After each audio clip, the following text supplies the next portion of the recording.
함께 보겠습니다. 그때에 그 스랍 중에 하나가 부젓가락으로 제단에서 짚은 바 핀 숯을 손에 가지고 내게로 날아와서 그것을 내 입술에 대며 이르되 보라, 이것이 내 입에 닿았으니 내 악이 제하여졌고 내 죄가 사하여졌느니라 하더라. 내가 또 주의 목소리를 들으니 주께서 이르시되 내가 누구를 보내며 누가 우리를 위하여 갈꼬 하시니 그때에 내가 이르되 내가 여기 있나이다, 나를 보내소서 하였더니. 아멘. 할렐루야. 우리 주의 이름으로 환영하고 축복합니다. 또 온라인으로 예배하시는 모든 성도님들 환영하고 축복합니다.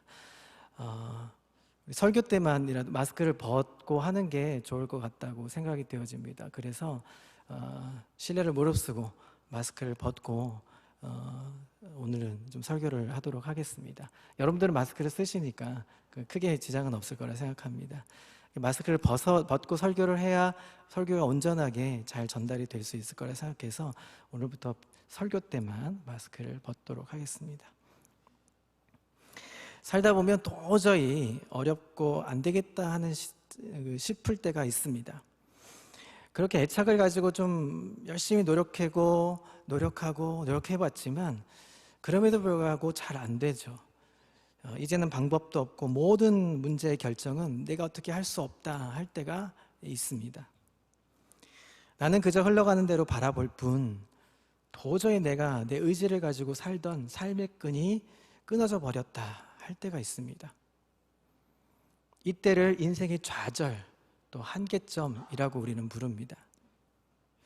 그리고 더 어려운 것은 이것이 우리에게 가끔 찾아오면 좋겠는데 자주 올 때가 있다는 거죠.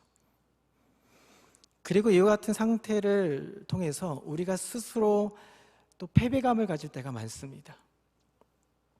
할 수 있는 일보다는 할 수 없는 일이 더 많고 차라리 그럴 바에는 내 꿈을 좀 축소시키거나 아니면 포기하는 편이 더 낫겠다 할 때가 많습니다. 하지만 이 시점이 바로 하나님을 믿는 사람과 그렇지 못한 사람이 차별화되는 아주 중요한 순간입니다.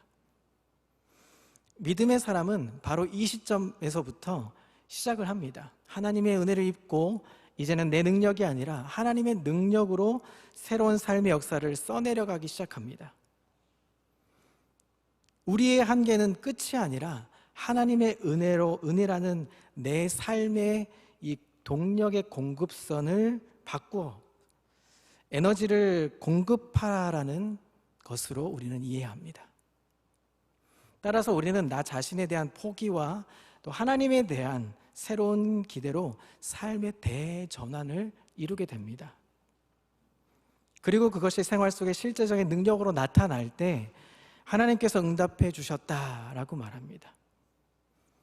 또 우리의 믿음이 더욱더 자라서 하나님의 뜻을 이루기 위해서 애쓰게 됩니다. 이런 순간이 반복되고 자주 반복될수록 이제 우리는 하나님 앞에 온전히 사로잡히게 되고 하나님을 위해 살고자 하는 결단이 생기고 삶의 역사가 일어납니다. 이것이 바로 인생의 참된 헌신의 과정이다라고 말할 수 있습니다. 저는 오늘 평강의 우리 성도님들과 함께 이러한 역사를 이루시기를 소망하며 함께 말씀을 나누고자 합니다. 우리의 삶의 모든 출발과 진행 그리고 마침은 하나님이 우리에게 은혜를 입혀 주심으로 시작되고 또 진행되고 맞춰집니다. 우리는 오직 하나님의 은혜만으로 우리의 삶을 이룰 수가 있습니다. 내 능력도 내 인내도 의지도 결국 하나님의 은혜의 선물입니다. 그래서 우리는 전적으로 하나님을 믿고 신뢰하고 의지하고 그 은혜로 살아가는 것이죠. 우리의 삶은 오직 하나님의 은혜를 힘입는 것으로 초점을 맞추는 것입니다. 자, 오늘 본문은 선지자 이사야가 하나님의 영광을 목격하던 중에 자신의 더러운 죄악을 깨닫게 되는 장면입니다.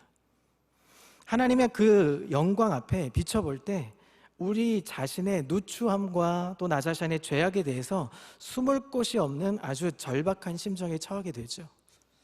그래서 이사야 6장 5절 우리가 읽지 않은 앞절에 보면 이렇게 이사야가 고백합니다. 그때 내가 말하되 화로다 나여 망하게 되었도다. 나는 입술이 부정한 사람이요 나는 입술이 부정한 백성 중에 거주하면서 만군의 여호와이신 왕을 배웠음이로다 하였더라. 이렇게 고백합니다. 그때 이제 스랍 천사 한 명이 부젓가락으로 제단에 핀 숯불을 가지고 날라옵니다. 그리고 그 이사야의 입술을 대고 그 죄가 사하여졌다 하고 이렇게 선언합니다. 그리고 이렇게 이야기합니다. 내가 누구를 보내며 누가 우리를 위하여 갈꼬. 그때 이사야가 그 죄가 사하여지고 새로운 삶의 세계를 접어드는 그 순간 즉각적으로 이렇게 응답합니다. 내가 여기 있나이다. 나를 보내소서. 하나님의 은혜를 체험하는 순간 즉각적인 헌신의 응답이 이루어지는 아주 긴박한 순간입니다. 이것은 하나님이 우리에게 은혜를 입혀 주시면 우리의 죄악이 사하여지고 하나님이 은혜를 입혀 주시면 우리는 담대하게 과거의 죄악이 얽매이지 않고 새로운 시대를 맞이하여서 하나님의 축복과 부르심과 사역과 헌신에 응답하게 된다는 사실을 보여주고 있습니다. 이제 이와 같은 하나님의 은혜를 입혀주시는 그 순간 변화된 사실과 그리고 변화된 사람들의 모습을 우리가 살펴보고 우리 역시 하나님의 은혜를 사모하고 또 은혜를 입어서 새로운 삶의 지경 속에서 은혜와 헌신을 이룰 수 있기를 소망합니다. 자, 그래서 우리가 세 가지로 한번 살펴보겠습니다. 첫 번째, 오늘 본문을 생각하면서 우리가 첫 번째로 생각해 보려고 하는 것은 우리 인생의 특별한 역사는 하나님이 우리에게 은혜를 입혀 주심으로 시작된다는 것입니다. 우리는 너무나 지금 쇠약하여져 있습니다. 삶이 지치고 이리저리 원한 소원은 이루어지지 못하고 인해서 도대체 내가 무엇을 할 수 있을까 고민합니다. 내가 이제까지 믿음 생활은 해왔지만 그것이 나에게 어떤 영향을 미치고 있는가에 대해서는 종종 물음표를 달 때가 많습니다. 우리는 내게 있어서 믿음 생활이라는 것은 나의 삶에 유지할 수 있는 한 끈 정도 될 수 있지만 내 삶 전체가 전폭적으로 지지하고 전폭적으로 의지할 수 있는 것은 되지 못한다는 사실을 종종 우리가 깨닫게 되죠. 그러나 어느 날 예상치 못했던 순간에 하나님은 우리에게 은혜를 입혀 주십니다. 오늘 이사야는 예상치 못했던 순간 하나님의 영광을 보았습니다.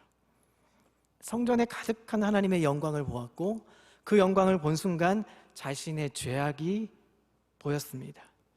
그 죄악을 본 순간 하나님께서 은혜를 입혀 주심으로 말미암아 그의 죄악이 사하여졌습니다. 그리고 하나님 앞에 헌신하고 서약하는 고백이 오늘 본문의 이야기입니다.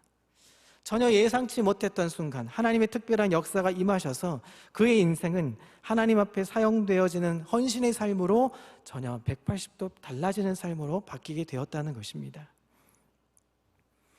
여러분, 미디안 광야에서 무기력하게 40년 동안 양을 치는 목동의 삶을 살았던 모세 아시죠?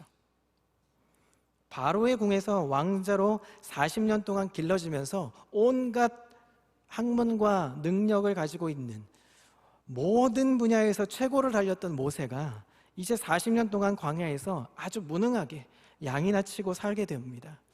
그러니 그에게 남은 것은 무엇이었을까요? 좌절과 스스로에 대한 실망뿐이었을 겁니다. 여러분, 1년도 아니고 2년도 아니고 40년입니다.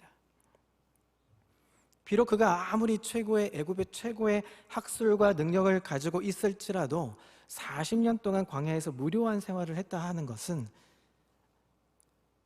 과거의 아득한 추억으로 남는 것이지 더 이상 그게 능력이라고 말할 수가 없을 것입니다. 호렙산 떨기나무 불꽃 가운데 하나님이 나타나셨습니다. 그럴 때 모세를 불렀을 때 그는 아무것도 할 수 없다고 사양을 합니다. 거절을 하죠. 그것은 모세의 겸손이 아니라 사실이었고 진실이었습니다. 아무것도 할 수 없었습니다. 모세는 40년 동안 지내오면서 바로의 왕궁의 왕자는 더 이상 아니었던 것이죠. 그야말로 40년 동안 그는 미디안의 목동으로서 그냥 충분히 그 자리에 내려와 있었던 것입니다. 오늘날 하나님은 기드온에게 나타나십니다. 밤에 몰래 포도즙 틀에서 먹고 살기 위해서 밀을 타작하고 있었던 기드온에게 나타나십니다. 그리고 하나님께서는 그에게 사명을 부여하시죠.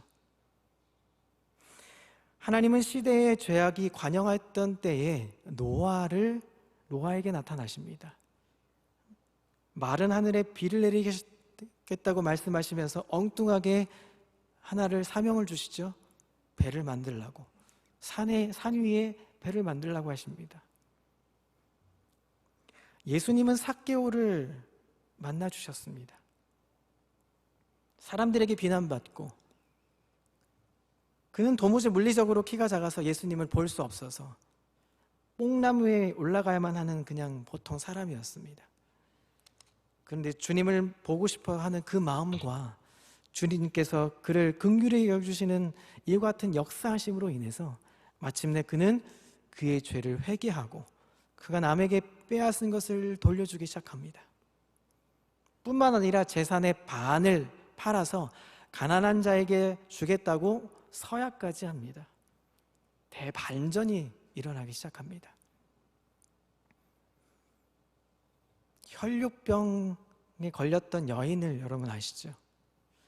예수님의 옷깃이라도 만지면 낫겠다 하는 소망이 있었기 때문에 그녀는 죽을 힘을 다해서 사람들을 헤집어서 예수님의 옷깃을 만집니다. 그리고 결국 그의 병이 나았죠. 그런데 여기 중요한 것이 있습니다. 왜 이 여인의 마음에 내가 예수님의 옷깃이라도 만지면 병이 낫겠다 하는 마음이 들었을까요? 무엇 때문이었을까요? 그 마음은 그 여인이 생각해내었던 것일까요? 그렇지 않습니다. 그 마음은 바로 예수님께서 그 여인에게 부여해 주셨던 것입니다. 우리 삶 속에 있는 모든 것들은 내가 스스로 생성하고 창조한 것이 아니라는 것입니다. 하나님께서 우리에게 베풀어 주신 은혜라는 사실입니다. 마가복음 9장 17절 이하에 보면 이런 이야기가 있습니다. 아들이 귀신 들려서 물에도 불에도 막 뛰어들고 던져지는 아들이 있습니다. 그의 아버지가 예수님 앞에 나옵니다. 그리고 22절에 이렇게 예수님께 이야기합니다. 무엇을 하실 수 있거든 우리를 불쌍히 여기사 도와주시옵소서. 23절에 예수님은 이렇게 말씀하십니다. 우리가 잘 아는 말씀입니다. 할 수 있거든이 무슨 말이냐? 믿는 자에게는 능히 하지 못할 일이 없느니라. 그랬을 때 이 아버지가 이렇게 고백합니다. 나의 믿음 없는 것을 도와주소서. 옛날 성경엔 용서해 주십시오. 이렇게 고백하죠. 예수님은 그 믿음에 감동하셔서 그 아들 속에 있는 귀신을 쫓아내 주십니다. 수로보니게의 여인은 예수님께 부스러기라도 좋으니까 좀 은혜를 달라고 구합니다. 간청을 합니다. 바로 이 모든 것은 그의 마음에 주님을 향한 뜨거운 갈망함, 그 갈망함이 있었기 때문에 가능한 것이었습니다. 사랑하는 성도 여러분, 그런 마음은 누가 주셨을까요? 여러분 지금 오늘도 주일에 이 자리에 나와서 예배드리고 또 온라인으로 TV를 켜고 모니터를 켜서 예배드리고 계시죠. 그런 마음은 누가 주셨냐는 것입니다. 우리의 습관이 우리를 이 자리에 오게 했습니까? 그러면 그 습관은 누가 주셨냐는 것입니다. 주님을 향하여 기도하고 싶은 마음을 누가 주셨고 주님 앞에 나와서 예배드리고자 하는 마음을 누가 주셨냐는 것입니다. 주님께 대한 간절한 소망을 누가 주셨냐는 것이죠. 여호수아를 아시죠? 여호수아가 가나안을 정복하기에 담대할 수 있었던 것은 하나님께서 여호수아에게 나타나셔서 강하고 담대하라, 내가 밟는 모든 땅이 다 내 것이 되리라, 하나님께서 그에게 선언해 주셨기 때문에 가능한 것이었습니다. 여호수아가 능력이 있는 것이 아니라 하나님이 여호수아를 능력 있게 만드셨던 것입니다. 하나님이 은혜를 입혀 주셨기 때문에 가능한 것입니다. 하나님의 은혜를 입음으로 말미암아 우리의 삶 속에 새로운 역사가 일어나는데, 그것은 내가 예상치 못한 순간에 하나님이 우리에게 순전히 나타나셔서 주의 역사를 더해 주시는 것입니다. 여러분, 야곱 너무나 잘 아시죠? 이 야곱이라는 사람은 중요한 순간마다 하나님을 만났습니다. 그 만남으로 인해서 믿음의 진보를 이루죠. 그래서 믿음의 조상이라는 이름까지 얻게 됩니다. 요셉, 우리가 너무나 잘 아는 요셉은 어떻습니까? 갖은 환난 속에서도 그에게 따라다니는 한 문장이 있습니다. 요셉 하면 한 문장을 계속 따라다니는 문장이 있습니다. 하나님이 함께 하셨다. 이와 같이 하나님이 은혜를 주심으로 고난을 이기고 환난을 극복하고 마음의 갈등을 극복하고 생활 속의 어려움을 극복하면서 마침내 하나님의 은혜를 체험하게 되는 것입니다. 우리의 능력의 여부에 의해서가 아닙니다. 하나님의 사랑과 계획을 의지하여서 은혜가 입혀지는 것입니다. 자, 이것은 그렇다고 우리의 무능과 나태함, 그것이 괜찮다 하는 것이 아닙니다. 무능과 나태의 근거가 아니라 감사와 겸손에 근거한 것입니다. 아무리 쓸모없는 것 같아 보여도 하나님이 긍휼과 은혜를 입혀주시면 우리에게 새로운 기회가 시작됩니다. 아까 말씀드렸던 모세가 광야에서 목동으로 있었을 때 모세는 민족을 위해서 민족을 위해서 할 수 있었던 것은 아무것도 없었습니다. 당연히 그렇게 생각할 수밖에 없죠. 목동으로 민족을 뭘 할 수 있겠습니까? 한탄만 하고 있었죠. 40년 내내. 애굽에 있었을 때는 왕자로서 할 수 있는 것들이 많았죠. 그리고 나이가 아주 젊었으니까, 혈기왕성할 때였으니까 힘도 있고 가진 것도 있었는데, 이제 나이가 80이든 노년에 이르러서 뭘 할 수 있었겠습니까? 그냥 그저 광야에서 양떼나 치는 목동이나 할 수 있었을 겁니다. 그 정도였을 겁니다. 민족을 위해서 내가 할 수 있는 일이 무엇이 있을까? 그러나 쓸모없는 것 같아 보여도 하나님께서 모세에게 긍휼을 입혀주십니다. 능력이 없다고 하니까 지팡이를 들려주십니다. 말이 무능하다고 하니까 곁에 아론을 세워주십니다. 하나님께서 우리에게 은혜를 입혀주시면 마음이 강하여집니다. 여건이 구비가 됩니다. 능력이 생성됩니다. 우리의 모든 것들이 하나님의 은혜로 새롭게 창조된다는 것입니다. 이것이 하나님의 역사입니다. 내가 지혜롭다 말할 수 있으면 그 지혜는 누가 주셨을까요? 내가 건강하다 말할 수 있으면 그 건강은 누가 주셨을까요? 내가 의지력이 세다라고 말할 수 있으면 그 의지력은 누가 주셨을까요? 나에게 좋은 환경이 있고 내가 능력을 좀 가졌다고 말할 수 있으면 그 환경과 능력은 누가 주셨을까요?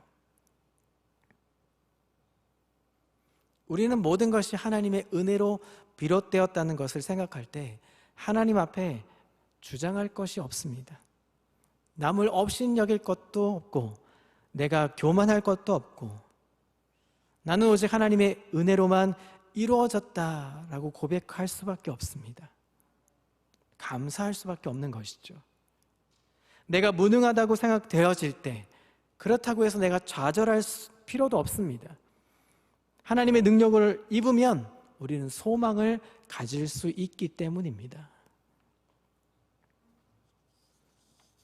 사랑하는 성도 여러분, 하나님의 은혜를 입은 자로 그렇게 소망을 이룰 수 있기를 그리스도의 이름으로 축복합니다. 우리가 두 번째로 생각해야 될 것이 있습니다. 하나님의 은혜를 입혀주시면 전혀 다른 사람이 되고 전혀 예상치 못했던 놀라운 일이 생깁니다. 우리가 우리 자신에 대하여 기대를 가지고 우리 자신을 소중히 여겨야 될 것은, 우리는 하나님의 은혜를 입으면 우리는 이제까지 예상치 못했던 놀라운 일을 할 수 있는 가능성이 생긴다는 것이죠. 우리는 하나님의 손에 들려서 아름다운 보석으로 가공되어지면 우리는 하나님의 은혜 가운데 가장 귀한 자가 되어서 주의 역사로 존귀하게 사용되어질 수 있는 것입니다. 오늘 이사야는 하나님의 은혜를 입고 즉각적인 삶의 변화를 통해서 하나님 앞에 헌신을 하게 됩니다. 내가 여기 있나이다, 나를 보내소서. 헌신의 삶을 살게 되죠. 여러분, 예수님의 제자들, 이 제자들이 오순절 성령의 충만한 사건을 통해서 사도행전의 새로운 역사를 쓰게 됩니다. 그 이전까지는 어떻습니까? 예수님이 십자가에 못 박혀 죽으신 후에 예수님을 떠나서 도망 다녔던 자들이었습니다. 숨어 지냈던 사람들이었습니다. 그랬던 그들이 마가 요한의 다락방에 모여서 무서움과 두려움으로 기도하기에 전혀 힘쓰더니 그들이 성령 충만한 사건을 맞이하게 됩니다.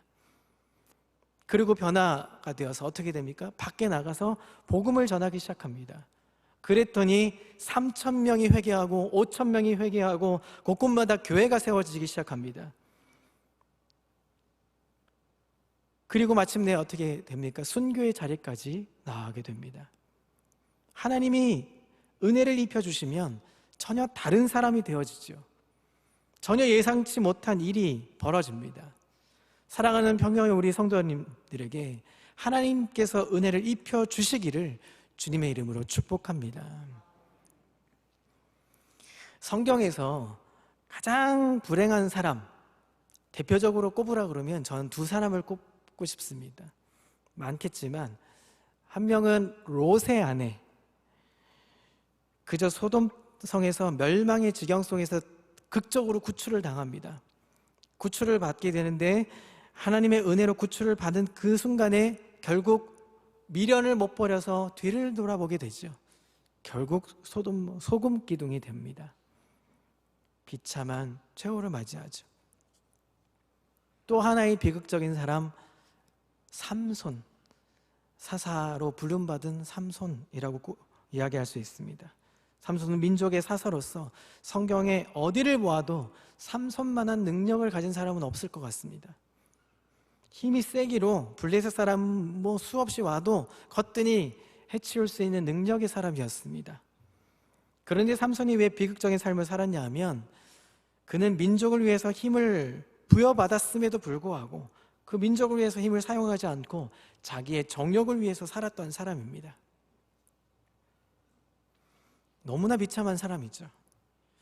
삼손의 시대를 구분을 합니다. 세 시대를 구분하는데 시대가 참 비극적인 시대입니다. 딥나의 여인을 아내로 삼았던 시대, 가사의 기생과 함께 지냈던 시대, 소렉 골짜기의 들릴라와 함께 지냈던 시대, 이렇게 세 여인과의 시대로 구분을 짓습니다. 이 여인, 저 여인, 다른 여인, 그 시대로 이렇게 구분을 합니다. 민족의 사사로서 하나님을 위해서 살아야 될 사람이 하나님이 원치 않은 이방 여인들과 더불어서 세상에 죄를 지면서 사는 사람, 그 인생의 비극으로 끝나게 됩니다. 하나님을 위해서 민족의 사사로 나시린으로 거룩하게 구분되어서 살아야 될 사람이 오히려 아름답지 못하게 정욕에 물들어서 허우적대면서 살았다는 것이죠. 그런데 그 사람이, 그 삼손에게 있어서 마지막 순간에 역사가, 반전이 일어납니다. 그는 블레셋에게 잡혀서 두 눈을 뽑히게 되죠. 그리고 그들의 놀이가가 되어서 연자맷돌을 메고 돌리게 됩니다. 그런데 그 마지막 순간에 그는 하나님 앞에 호소합니다.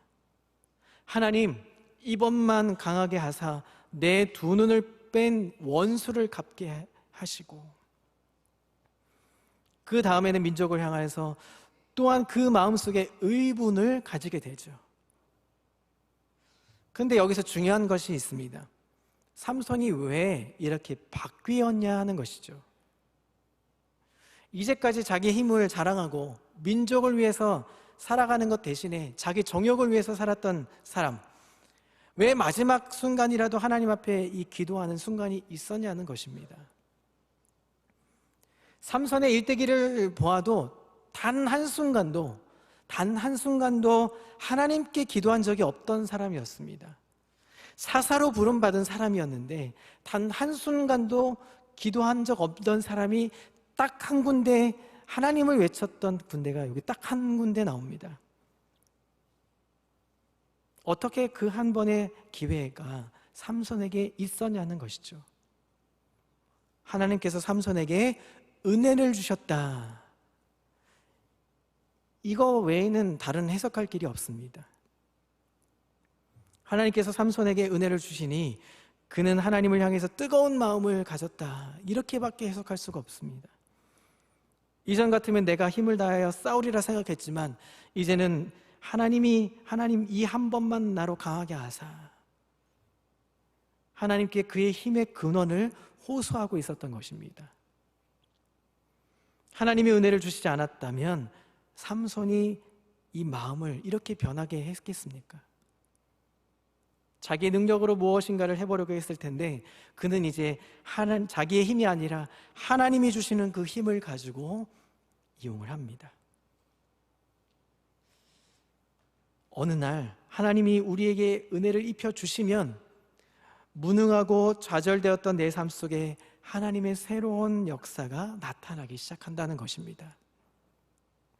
나 자신에 대하여 아무런 기대를 갖지 못하고 내 인생은 벌써 끝났다고 생각할 때에도 하나님께서 우리에게 은혜를 주시는 그 순간부터 우리는 새로운 역사가 시작된다는 것입니다. 여기 계시는 어느 분도 가능성이 없는 사람은 아무도 없습니다. 하나님이 우리에게 은혜를 입혀주시면 우리는 새로운 역사로 다시 태어나는 것입니다. 사랑하는 성도 여러분, 오늘 지금 여기 하나님을 사랑하는 믿음의 백성, 우리 평강교회 성도님들이 주의 은혜와 능력의 역사가 이루어지기를 주의 이름으로 축복합니다. 우리는 사도 바울의 반전을 너무 잘 알고 있습니다. 하나님이 은혜를 주셔서 그의 인생은 180도 전혀 다른 인생을 살게 됩니다. 그는 복음과 함께 고난을 받으라고 담대하게 그의 제자 디모데에게 말하고 있습니다. 그는 열심이 있고 능력도 있던 사람이었습니다. 그의 열심과 능력은 그런데 의미가 없었던 것이죠. 오히려 하나님의 역사를 가로막았던 상황이었습니다. 우리도 때로 어리석은 삶을 살 때가 있습니다. 핏발선 눈을 가지고 예수님을 십자가에 못 박으라고 하는 이 군중의 빗나간 열심 같은 그런 열심을 낼 때가 있습니다. 사도 바울은 이와 같은 빗나간 열심을 가진 소유자였습니다. 그런데 다메섹 도상에서 예수님을 만난 그 변화된 이후로 순전한 하나님의 은혜로 그는 반전을 이루는 역사를 이루게 됩니다. 그래서 사랑하는 애지자였던 디모데에게 디모데전서 1장 12절에 그렇게 고백하고 있습니다. 우리 이 고백 함께 읽도록 하겠습니다. 함께 읽습니다. 시작. 나를 능하게 하신 그리스도 예수 우리 주께 내가 감사함은 나를 충성되이 여겨 내게 직분을 맡기심이니. 아멘. 어떻게 해요? 나를 충성되이 여겨주셨다. 내가 충성된 사람입니까? 아닙니다. 나를 충성되이 여겨주시는 하나님 때문에 내가 이 직분을 맡아서 이 일을 하고 있는 것이죠. 자신의 과거에 대해서 늘 채무감을 가지고 있었던 바울이었습니다. 오히려 과거의 채무감은 그의 겸손의 근거가 되어 주었습니다. 그는 후회 없는 인생을 살아간 최고의 아름다운 삶의 모습을 보여주었습니다. 비록 로마 감옥에서 그의 생을 마쳤다 할지라도 어디를 보아도 그는 당당한 인생을 살았습니다. 달려갈 길을 다 마치고 후회 없는 하나님의 영광의 면류관을 바라보았던 사람이었습니다. 하나님이 은혜를 입혀주시면 우리의 삶이 방향이 바뀝니다. 하나님이 은혜를 입혀주시면 내 마음이 용기가 달라집니다. 내 마음속에 자신감이 달라집니다. 인생의 승패는 자신감에 달려있죠. 문제는 어느 순간 우리가 자신감을 상실할 때입니다. 내 자신의 모습을 보니까 능력이 없고, 내 주변의 여건을 보니까 여건이 안 되고, 상대를 보니까 너무 강하고 될 만한 여건이 아무것도 없을 때 우리는 좌절을 합니다. 자신을 상실한다는 것이죠. 그러나 하나님의 은혜를 잊게 될 때 우리는 새로운 용기를 가지게 되는 것입니다. 내 자신을 다시 개발하게 되고 능력을 생성하게 되고 내 주변의 여건을 바꾸어 가게 됩니다. 이것은 하나님의 은혜가 우리에게 임하여질 때 가능한 것입니다. 이 모든 것은 하나님의 은혜를 입음으로만 가능한 것입니다. 세상의 성공과 다른 것입니다. 하나님의 은혜를 입은 자들이 되시기를 그리스도의 이름으로 축복합니다. 마지막 세 번째입니다. 하나님의 은혜를 입기를 사모하는 여러분 되시기를 소망합니다. 그것은 축복이고 하나님의 은혜를 입음으로 우리는 진정한 헌신에 이룰 수 있기 때문입니다. 간절히 사모하는 자에게 은혜를 입혀주십니다. 계속해서 모세를 설명드렸죠. 모세는 바로의 궁에서 영화를 누리던 중에 자신이 고통받고 압제당하는 히브리 민족임을 알게 되었습니다. 알게 되었을 때 민족에 대한 뜨거운 마음으로 왕자의 자리를 그는 내려왔습니다. 그의 어리석은 열심이 고난을 자처했지만 그 고난으로 말미암아 그는 하나님의 손에 합당하게 쓰임을 받게 되었던 사람이었습니다. 다윗 아시죠? 늘 어려움 속에서 하나님의 은총과 자비를 사모하였습니다. 그의 삶의 순간순간이 하나님의 은혜의 자취였습니다.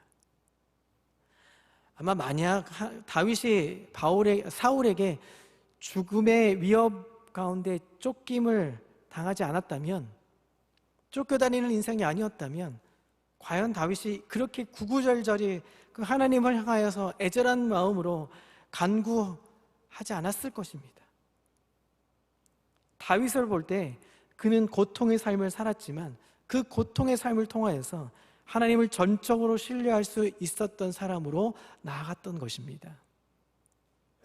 이 축복의 모습은 우리에게 반드시 원하는 모든 것이 이루어지는 모습으로 오는 것이 아니라 내가 원치 않은 상황이 나에게 전개된다 할지라도 그것을 통해서 하나님은 원하시는 모습으로 이루어지게 되어 간다는 것입니다. 여러분 히스기야 왕을 아시죠? 열왕기하 20장 이하에 보시면 이사야 선지자로부터 죽게 되었다라는 선고를 받습니다. 그런데 그 나라와 그 집안을 정리하라는 그 말을 들었을 때 그는 하나님께 눈물로 통곡하며 기도합니다. 얼굴의 벽을 향하여서 통곡하며 기도하는 내용이 3절에 열왕기하 20장 3절에 나옵니다. 내가 진실과 전심으로 주 앞에 행하며 주께서 보시기에 선하게 행한 것을 기억하옵소서. 이렇게 통곡하며 기도합니다. 그럴 때 하나님께서 이렇게 응답해 주십니다. 그것이 5절과 6절에 나옵니다. 너는 돌아가서 왕의 조상 내 백성의 주권자 히스기야에게 이르기를 왕의 조상 다윗의 하나님 여호와의 말씀이 내가 내 기도를 들었고 내 눈물을 보았노라. 내가 너를 낫게 하리니 내가 3일 만에 여호와의 성전을 올라가겠고 내가 내 날에 15년을 더할 것이며 내가 너와 이 성을 아수르 왕의 손에서 구원하고 내가 나를 위하여 또 내 종 다윗을 위함으로 이 성을 보호하리라. 하나님이 이렇게 응답하십니다. 근데 여기서 중요한 것이 있습니다.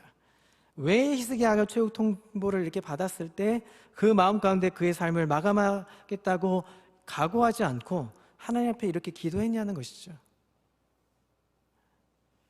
그 기도는 합당한 기도였기 때문에 가능한 것이었습니다. 하나님의 마음에 합당한 기도였고, 그것은 하나님이 은혜를 주셨기 때문에 15년을 연장시키신 것이었습니다. 하나님의 특별한 은혜였던 것이죠. 모세의 마음에 든 것도, 다윗의 마음에 하나님을 신뢰했던 것도 순전한 하나님의 은혜로 그와 같은 마음을 주셨던 것입니다.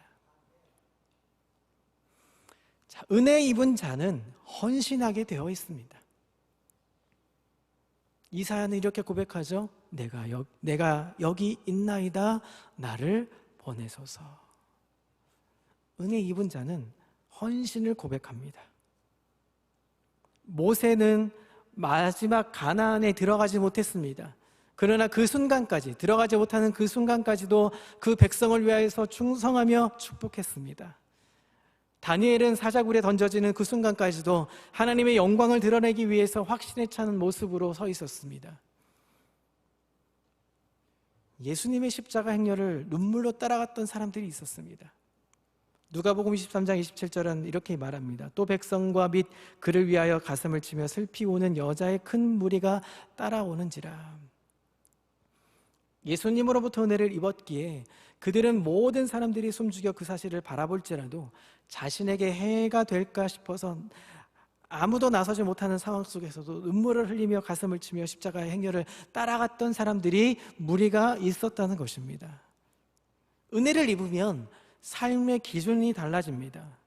은혜를 입으면 삶의 모습이 달라집니다. 사도행전 5장 17절 이하를 보면 베드로의 일행이 복음을 전하다 감옥에 갇힙니다. 그런데 주의 성령께서 감옥 문을 열어주십니다. 나왔더니 도망가지 않고 다시 복음을 전합니다. 그리고 또 잡히게 되죠. 공회 앞에서 세워집니다. 예수의 이름을 전하지 말라고 왜 전하느냐? 고문을 당합니다. 그런데 사도행전 5장 29절에 그들이 담대하게 이렇게 말합니다. 이 장면을 함께 읽겠습니다. 5장 29절 함께 읽습니다. 띄워주시죠. 함께 읽습니다. 시작. 베드로와 사도들이 대답하여 이르되 사람보다 하나님께 순종하는 것이 마땅하도다. 하나님께 순종하는 것이 마땅하다 말합니다. 하나님의 은혜로 그 마음을 강하게 만들어주지 않았으면 이런 고백은 함부로 할 수가 없는 것이죠. 은혜를 입으려고 하는 자의 모습을 우리는 계속 바라보아야 합니다. 쭉 성경의 인물들을 찾아보았습니다. 모세, 다윗, 히스기야, 예수님을 따랐던 무리들, 하나님의 은혜를 입은 자의 믿음의 조상들의 반열에 올랐던 사람들의 모습들은 어땠습니까? 하나님의 전적을 은혜를 입은 자의 모습들, 새로운 역사를 창출했던 사람들의 모습입니다. 저와 여러분들의 모습은 어떻습니까? 작심삼일의 능력밖에 없어도 괜찮습니다.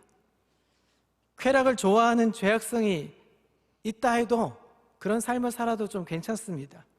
거짓을 좋아하는 우리의 강팍한 마음도 괜찮습니다. 그럼에도 하나님이 은혜를 입혀주시면 우리의 의지가 굳건해질 수 있습니다. 우리의 쾌락을 사랑하는 죄악성이 하나님의 은혜를 사모하게 되어집니다. 거짓을 좋아하는 우리의 타락함이 하나님의 은혜로 말미암아 주의 은총과 사랑과 진실을 사모하게 되어지는 마음으로 바뀔 수 있다는 것입니다. 어떻게 하면 하나님께 헌신할 수 있을까? 사모하게 되며 나 자신을 주님의 은혜에 맞춰지는 작업이 일어난다는 것입니다. 우리의 삶은 오직 하나님의 은혜를 입은 것에 초점이 맞춰질 수 있다는 것입니다. 사랑하는 성도 여러분, 하나님의 은혜를 입은 자가 되시기를 그리스도의 이름으로 축복합니다. 이제 오늘 말씀을 좀 정리하려고 합니다.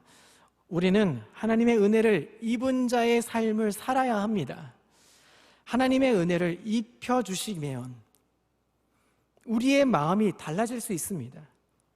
하나님이 은혜를 입혀주시면 자신이 생길 수 있습니다. 하나님이 은혜를 입혀주시면 능력이 생깁니다. 하나님이 은혜를 입혀주시면 우리 여건이 바뀝니다. 그 모든 것은 하나님의 영광의 역사가 임하게 된다는 것입니다. 그런데 하나님의 은혜는 복권처럼 요행으로 임하는 것이 아닙니다.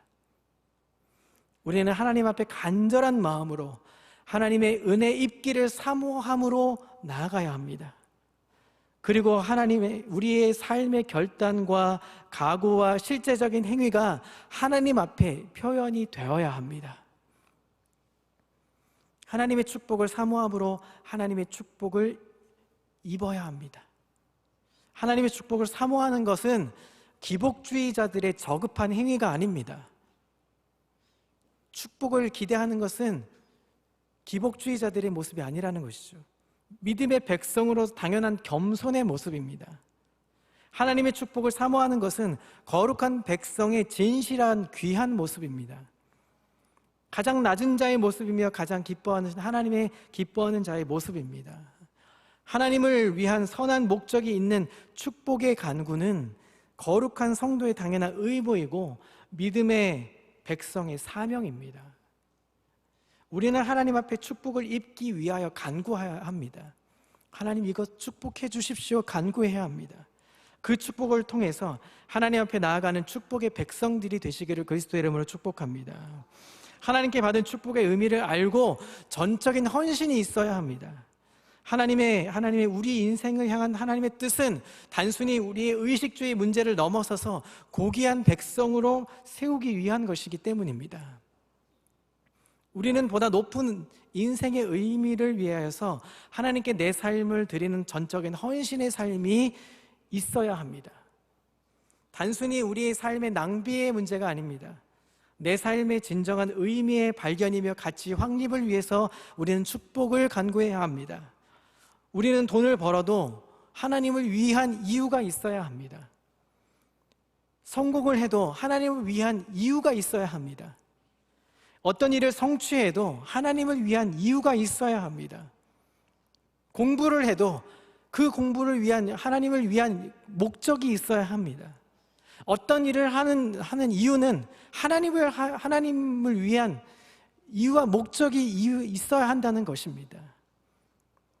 그리고 그것이 내 중심에 하나님을 진정으로 사모함 속에 이루어질 때 우리는 하나님의 영광 속에 함께 빛나는 것입니다.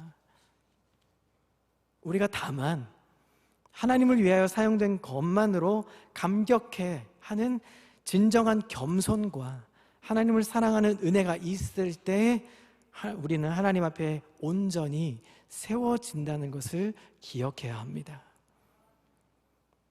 우리는 하나님의 은혜가 있기를 사모해야 합니다. 하나님의 은혜가 주어지면 우리 인생이 달라집니다. 모세처럼, 삼손처럼, 이사야처럼, 베드로와 바울처럼 모두가 하나님의 은혜를 입음으로 말미암아 새로이 삶의 역사가 이루어졌던 것처럼 여기 계신 모든 우리 평강의 성도님들, 온라인으로 예배하는 모든 우리 성도님들이 하나님의 은혜를 입은 자들이 되시기를 그리스도의 이름으로 축복합니다. 하나님의 은혜를 입어서 내 삶이 달라지고 내 주변이 달라지고 새로운 영광과 능력과 헌신을 이루는 응답의 삶이 되시기를 그리스도의 이름으로 축복합니다. 여러분, 코로나19가 우리를 사로잡지 못합니다. 지금 삶이 곤고하고 힘드십니까? 넘어갈 수 있습니다. 우리는 언제든지 위기를 넘겼습니다. 이 위기는 또 다시 찾아올 수 있습니다. 그러나 우리는 이 위기를 넘겨낼 수 있습니다. 왜냐하면 우리는 이 은혜를 입은 자들이기 때문입니다. 그 은혜를 입은 자들로서 당당하게 승리하는 자들로서 살아가는 멋진 하나님의 영광을 사모하는 은혜 입은 자들이 되시기를 그리스도의 이름으로 축복합니다. 기도하겠습니다. 하나님 아버지, 감사합니다. 하나님이 은혜를 입혀주시면 우리는 모든 것들을 가능케 할 수 있습니다. 하나님이 은혜를 주시지 않으면 우리는 그 모든 것들을 감당할 수 없습니다. 오늘 이 주신 말씀처럼 주님, 내가 여기 있습니다, 나를 보내소서, 이사야의 고백처럼 은혜를 입혀주신 자로서 우리가 살아가야 될 이유와 목적이 있음을 기억하며 우리가 멋지게 인생 살아내는 우리 모든 평강의 식구들 되게 인도해 주옵소서. 하나님, 세상에 하나님 그리스도의 소금과 빛의 역할 감당할 수 있는 우리의 모습이 되게 인도해 주옵소서. 주의 사랑, 주의 은혜가 입혀진 자로서 살아가는 멋진 사람 되게 인도해 주시옵소서. 그래서 인생에서 성공한 모습, 세상이 주는 성공이 아니라 하나님이 주시는 그 성공한 자로서 살아가는 당당한 그리스도인이 되게 인도해 주시옵소서. 감사와 영광 돌리며 예수 그리스도의 이름으로 기도합니다. 아멘.